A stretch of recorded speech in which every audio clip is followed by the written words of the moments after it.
திராவிட முன்னேற்றக் கழகத்தின் தலைமையிலான மதச்சார்பற்ற முற்போக்கு கூட்டணி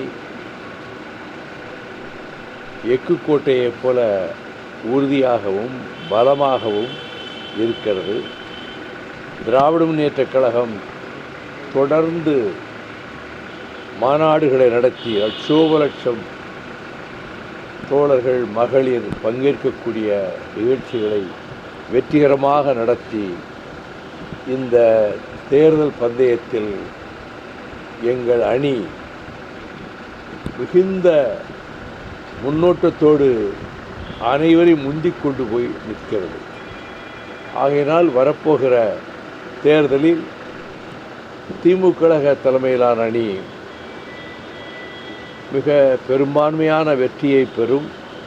திராவிட முன்னேற்றக் கழகம் நான் தொடக்கத்திலிருந்து கூறி வருவதைப் போல தனிப்பெரும்பான்மை பெற்று திராவிட மாடல் ஆட்சியை 26க்கு பின்னரும் தொடரும் என்ற முழு நம்பிக்கை எனக்கு இருக்கின்றது.